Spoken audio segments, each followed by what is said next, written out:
മറ്റൊരു കാര്യമാണ് നിങ്ങൾ നിസ്കാരം നിലനിർത്തണം. സക്കാത്ത് കൊടുത്തു വീട്ടുകയും വേണം. പലരും നിസ്കാരത്തിന്റെ കാര്യത്തിൽ വളരെ ശ്രദ്ധിച്ചുകൊണ്ട് സമയത്തിന് നിസ്കരിക്കുന്നു, ജമാഅത്തിൽ പങ്കെടുക്കുന്നു, റവാത്തിബൊന്നും ഒഴിവാക്കാറില്ല, എല്ലാം കൃത്യമായി നിർവഹിക്കും. പക്ഷേ സക്കാത്തിന്റെ കാര്യം പലരും ശ്രദ്ധിക്കാറില്ല. നമ്മൾ പ്രത്യേകം ശ്രദ്ധിക്കേണ്ട കാര്യമാണ് സക്കാത്തിന്റെ കാര്യം. അതാ നിസ്കാരം മാത്രം ഉണ്ടായത് കൊണ്ട് കാര്യമല്ല. ബുനിയൽ ഇസ്ലാമു അലാ ഹംസിൻ, ഇസ്ലാമിനെ എടുക്കപ്പെട്ടത് 5 കാര്യത്തിന്റെ മേലാണ്.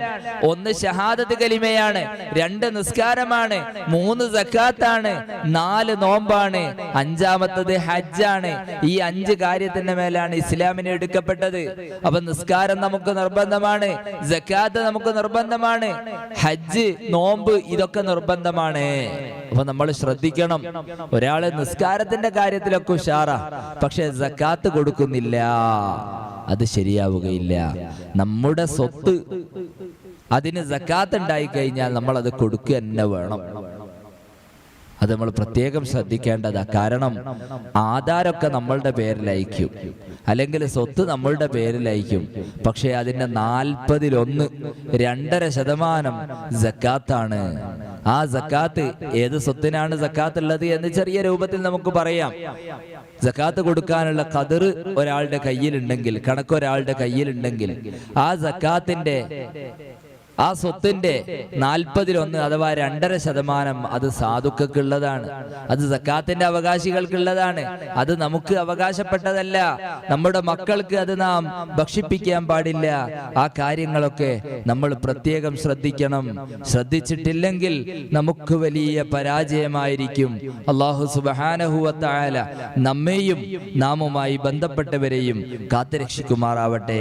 അപ്പൊ നമ്മൾ സക്കാത്തിന്റെ കാര്യം വളരെയധികം നമ്മൾ ശ്രദ്ധിക്കണമെന്ന് സാന്ദർഭികമായി ഓർമ്മപ്പെടുത്തുകയാണ്. സക്കാത്ത് എന്ന് പറഞ്ഞാൽ എന്താണ്? നമ്മൾ ശ്രദ്ധിക്കണം. സക്കാത്ത് എന്ന് പറഞ്ഞാൽ അത് ഇസ്ലാമിന്റെ പഞ്ചസ്തംഭങ്ങളിൽ 5 കാര്യങ്ങളിൽ ഒന്നാണ്. ഇസ്ലാമിൽ സക്കാത്ത് നിർബന്ധമാണ്. അത് ഖുർആൻ കൊണ്ടും ഹദീസ് കൊണ്ടും സ്ഥിരപ്പെട്ട കാര്യമാണ്. ഇജ്മാ കൊണ്ടും ഖിയാസ് കൊണ്ടും ഒക്കെ സ്ഥിരപ്പെട്ട ഒരു കാര്യമാണ് സക്കാത്ത് എന്നത്. സക്കാത്തിനെ വല്ലവനും നിഷേധിച്ചാൽ അവൻ ഇസ്ലാമിൽ നിന്ന് പുറത്താണ്. വല്ലവനും സക്കാത്തിനെ നിഷേധിച്ചാൽ അവൻ ഇസ്ലാമിൽ നിന്ന് പുറത്താണ്.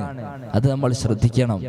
സക്കാത്തിനെ ഒരിക്കലും നിഷേധിക്കാൻ പാടില്ല. സക്കാത്ത് നിഷേധികളോട് ബഹുമാനപ്പെട്ട ഖലീഫ അബൂബക്കർ സിദ്ദീഖ് റളിയല്ലാഹു അൻഹു യുദ്ധം ചെയ്തത് നമ്മൾ ചരിത്രങ്ങളിൽ പഠിച്ചവരാണ്.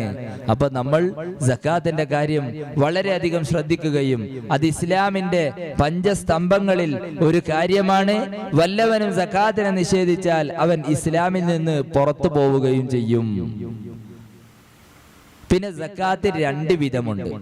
സ്വത്തിന്റെ സക്കാത്ത്, സക്കാത്തുൽ മാലും സക്കാത്തുൽ ബദനും. ശരീരത്തിന്റെ സക്കാത്തും ഉണ്ട്, അതേ പ്രകാരം തന്നെ സമ്പത്തിന്റെ സക്കാത്തും ഉണ്ട്. ശരീരത്തിന്റെ സക്കാത്താണ് സക്കാത്തുൽ ഫിത്തുർ. അത് നമ്മൾ പെരുന്നാളിനോടനുബന്ധിച്ച്, ചെറിയ പെരുന്നാളിനോടനുബന്ധിച്ച് കൊടുക്കുന്ന നിർബന്ധ ദാനമാണ് ഫിത്തുർ സക്കാത്ത്. അതാണ് സക്കാത്തുൽ ബദൻ. പിന്നെ സക്കാത്തുൽ മാല്, മാല് എന്ന് പറഞ്ഞാൽ സ്വത്ത്, സമ്പത്തിന്റെ സക്കാത്താണ്. നമ്മുടെ സമ്പത്തിന് സക്കാത്ത് ഉണ്ട്. സ്വർണം, വെള്ളി, അതേ പ്രകാരം തന്നെ ആട്, മാട്, ഒട്ടകം തുടങ്ങി വസ്തുക്കളിലൊക്കെ സക്കാത്ത് നിർബന്ധമാണ്. സ്വർണവും വെള്ളിയൊക്കെ നമ്മളെ കയ്യിലുണ്ടെങ്കിൽ അതിന് സക്കാത്തിന്റെ കണക്കെത്തിയാൽ നമ്മൾ സക്കാത്ത് കൊടുക്കൽ നിർബന്ധമാണ്. ആ കാര്യം നമ്മൾ പ്രത്യേകം ശ്രദ്ധിക്കേണ്ട കാര്യവുമാണ്. അതൊക്കെ നമ്മള് 5 വക്ത് നിസ്കാരം മുറ പോലെ നിർവഹിക്കുന്നുണ്ടല്ലോ. അതേ പ്രകാരം സക്കാത്ത് ആണെങ്കിലും അതിന്റെ കണക്ക് പോലെ, അതിന്റെ ഹക്ക് പോലെ സമയത്ത് തന്നെ വീട്ടുകയും കൊടുക്കുകയൊക്കെ വേണം. അല്ലെങ്കിൽ അത് നമ്മുടെ ബാധ്യതയിൽ അവിടെ കിടക്കും. നമ്മൾ മുമ്പ് ഓർമ്മപ്പെടുത്തിയിട്ടുണ്ട്, ഒരാൾ മരണപ്പെട്ടാൽ ഒരാൾ മരണപ്പെട്ടാൽ അദ്ദേഹത്തിന്റെ അനന്തര സ്വത്ത്, അദ്ദേഹം ഇവിടെ ബാക്കി വെക്കുന്ന മുതല്, അതിനോട് ബന്ധിക്കുന്ന ഒരു കാര്യമാണ് അള്ളാഹുവുമായി ബന്ധപ്പെട്ട കടം. അതുപോലെ സൃഷ്ടികളുമായി ബന്ധപ്പെട്ട കടം, അതൊക്കെ നമ്മൾ വീട്ടണം. അള്ളാഹുവുമായി ബന്ധപ്പെട്ട കടങ്ങളാണ് നമ്മൾ സക്കാത്ത് കൊടുക്കുക. അതേ പ്രകാരം തന്നെ ഹജ്ജ് ചെയ്യാൻ സാമ്പത്തിക ശേഷി ഉണ്ടായിട്ട് ഒരാൾ ചെയ്തിട്ടില്ലെങ്കിൽ അതൊക്കെ അള്ളാഹുവുമായിട്ടുള്ള കടങ്ങളാണ്. അത് നമ്മൾ പ്രത്യേകം ശ്രദ്ധിക്കേണ്ടതാണ്. ആ കടങ്ങളൊക്കെ നമ്മൾ വീട്ടണം. അത് നമ്മുടെ ബാധ്യതയാണ്. അത് നമ്മൾ ശ്രദ്ധിക്കേണ്ട കാര്യമാണ്. സക്കാത്ത് കൊടുത്തിട്ടില്ലുള്ള വിഷയം എന്താ അറിയോ? നമ്മൾ മെയിനായിട്ട് നമ്മൾ ശ്രദ്ധിക്കേണ്ട കാര്യം, ഒരാൾക്ക് കുറെ സമ്പത്തുണ്ട്, സക്കാത്ത് കൊടുക്കേണ്ട കണക്കൊക്കെ ഉണ്ട്, അദ്ദേഹം സക്കാത്ത് കൊടുത്തില്ല. എന്നാൽ അദ്ദേഹത്തിന്റെ സ്വത്ത് 40 ഓഹരി ചെയ്ത് അതിൽ ഒരു ഓഹരി അത് അയാളുടേതല്ല, അയാളുടെ സ്വത്തല്ലത്. അത് സക്കാത്തിന്റെ അവകാശികളായ ഇന്നമസ് സ്വദഖാതു ലിൽ ഫുഖറാഇ വൽ മസാകീന വൽ ആമിലീന അലൈഹ എന്ന് സൂറത്തു തൗബയിൽ ഓർമ്മപ്പെടുത്തിയ 8 വിഭാഗമുണ്ട്. ആ 8 വിഭാഗങ്ങളിൽ നിന്ന് എത്തിക്കപ്പെട്ടതായ ആളുകൾ എത്രയാണോ അവരുടെ മേലുള്ള അവരുടെ സ്വത്താണത്. അത് നമ്മളുടേതല്ല. ചിലപ്പോൾ ആധാരവും ഒക്കെ നമ്മളെ പേരിലായിരിക്കും, പക്ഷേ ശറഈന്റെ നിയമപ്രകാരം ആ സ്വത്ത് മറ്റുള്ളവരുടേതാണ്.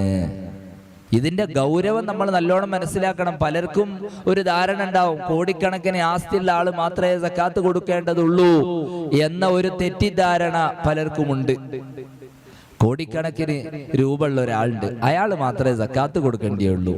എന്റെ കയ്യിലാകെ 1.5 ലക്ഷം ഉറുപ്പ്യ അല്ലേ ഉള്ളൂ, അതിന് സക്കാത്തൊന്നും കൊടുക്കേണ്ടതില്ല എന്ന് ചിന്തിക്കുന്ന ചില ആളുകളുണ്ട്.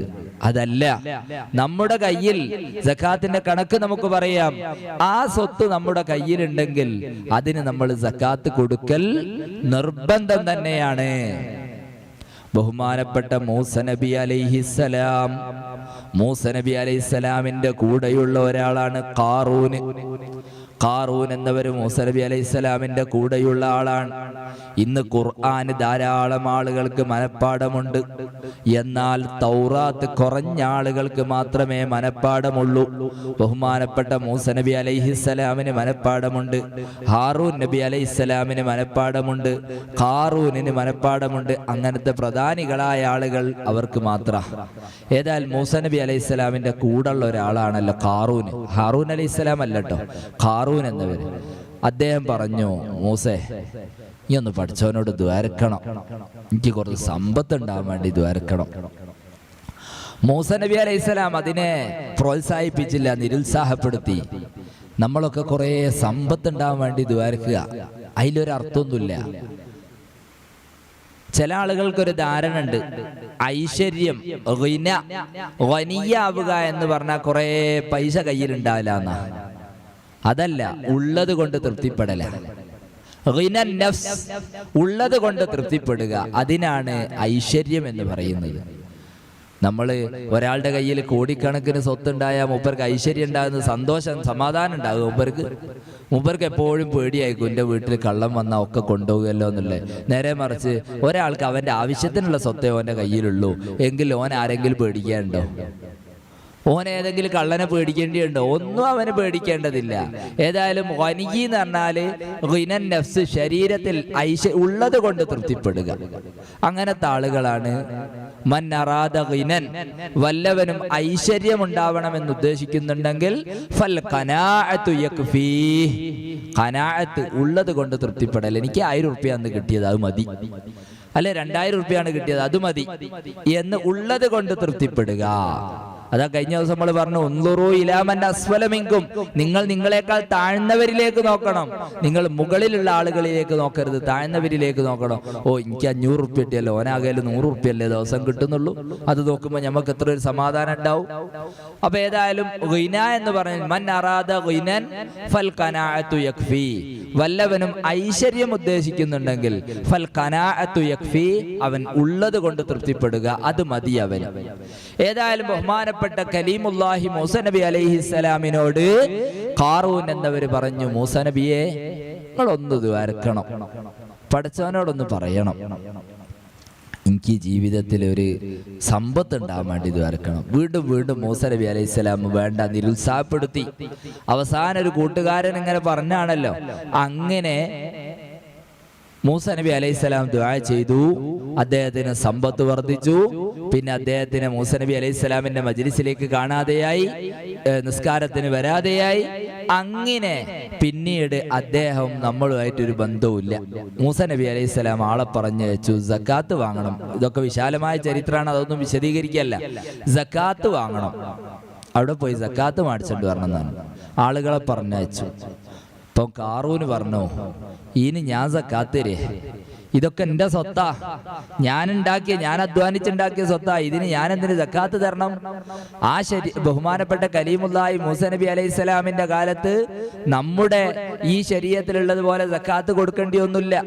ഏതായാലും സക്കാത്തിന്റെ സാധനം വാങ്ങാൻ വേണ്ടി പോയതാണ് ബഹുമാനപ്പെട്ട മൂസ നബി അലൈഹിസ്സലാമിന്റെ ആളുകൾ. അപ്പൊ കാറൂന്റെ മറുപടി, ഇതൊക്കെ എനിക്ക് അനന്തരായിട്ടും മറ്റൊക്കെ കിട്ടിയതാ, ഇത് ഞാൻ എന്തിനാ അങ്ങക്ക് തരുന്നത്? തരേണ്ട ഒരു ആവശ്യമില്ല. അങ്ങനൊക്കെ പറഞ്ഞു ബഹുമാനപ്പെട്ട മൂസ നബി അലൈഹിസ്സലാമിനെ എതിർക്കുകയൊക്കെ ചെയ്തു.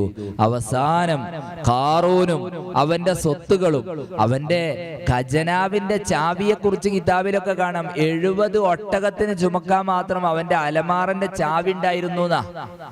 70 ഒട്ടകത്തിന് ചുമക്കാൻ മാത്രം ചാവി ഉണ്ടെങ്കിൽ എത്ര വലിയ അലമാറയായിരിക്കും, അല്ലെ എത്ര വലിയ ഖജനാവായിരിക്കും. അതിന്റെ ഉടമയാണ് അദ്ദേഹവും അദ്ദേഹത്തിന്റെ സമ്പത്തും എല്ലാം കൂടി ഭൂമിയിലേക്ക് ആണ്ടുപോയി, ഭൂമിയിലേക്ക് ആഴ്ന്നിറങ്ങി എന്ന് ചരിത്രത്തിൽ നമുക്ക് കാണാൻ കഴിയും. അതുകൊണ്ട് പ്രിയപ്പെട്ടവരെ, സക്കാത്തിന്റെ കാര്യം അത് ചെറിയതല്ല, അത് വളരെ ഗൗരവമാണ് എന്ന് സാന്ദർഭികമായി ഓർമ്മപ്പെടുത്തുകയാണ്. ഹദീസിൽ കാണാൻ കഴിയും, നമ്മൾ സക്കാത്ത് കൊടുത്തിട്ടില്ലെങ്കിൽ, ഒരാൾക്ക് സ്വർണമുണ്ട്, ആ സ്വർണത്തിന്റെ സക്കാത്ത് കൊടുത്തിട്ടില്ലെങ്കിൽ നാളെ ആഖിറത്തിൽ മഹ്ശറയിൽ അവന് ഈ സ്വർണ്ണൊക്കെ തീയിനാലുള്ള ഇരുമ്പിനാലുള്ള അതൊക്കെ ആക്കി നമ്മളെ കഴുത്തിലൂടെ എങ്ങനെ അണിയിക്കുമെന്നൊക്കെ ഹദീസിൽ നമുക്ക് കാണാൻ കഴിയും. അതുപോലെ ആടിന്റെയും ഒട്ടകത്തിന്റെയും ഒക്കെ സക്കാത്ത് കൊടുത്തിട്ടില്ലെങ്കിൽ മഹ്ശറയിൽ ആ ആടുകളും ഒട്ടകങ്ങളും ഒക്കെ കുളമ്പ് കൊണ്ട് നമ്മുടെ ശരീരത്തിലൂടെ ചവിട്ടുമെന്നൊക്കെ ഹദീസിൽ നമുക്ക് കാണാൻ കഴിയുന്നുണ്ട്. ഇതൊക്കെ നമ്മൾ വളരെ ഗൗരവത്തോടു കൂടി എടുക്കേണ്ട കാര്യമാണ് സക്കാത്തിന്റെ കാര്യം.